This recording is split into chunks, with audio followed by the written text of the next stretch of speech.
Well, the first public hearing on the impeachment inquiry against President Donald Trump recessed for the day. Channel 5's Christian Colon takes a closer look at what today's hearing means for you.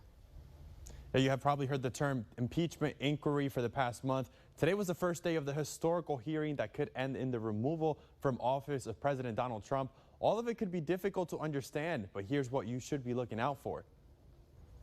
The nation's founding fathers placed a process called impeachment into our Constitution. This is the process where the House of Representatives identifies a member of the government who they think has abused their office in some way or the other. Today, that member is President Donald Trump. Impeachment really is best understood as sort of an indictment. There's no formal legal consequence of impeachment itself.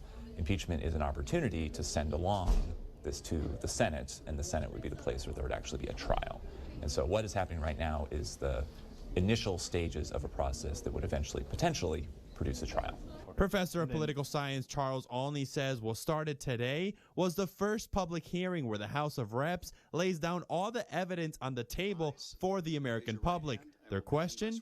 Did President Trump abuse the office by threatening to withhold aid from Ukraine for vital security interests, aid that had been authorized by Congress, to serve his own political purposes? Effectively, was he trying to extort the Ukrainian president to announce an investigation of supposed corruption that was involved with the Bidens? Ukrainians were fighting Russians. This question was raised when a whistleblower filed a complaint regarding a phone call the president had with the Ukrainian president.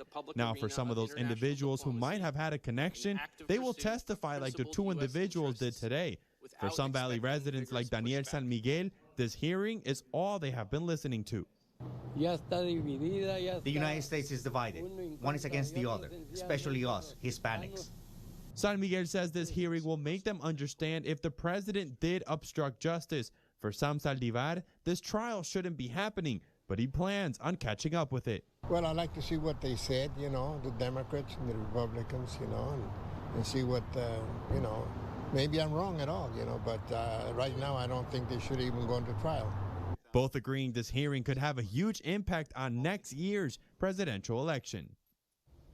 For now, there are set hearings for additional witnesses picked by Democrats and Republicans to testify over the next week. Olney says it is up to the House to decide when they have enough evidence to make a decision on whether or not the president obstructed justice. If yes, that trial will be held by the Senate. In the studio, Christian Colon, Channel 5 News at 6.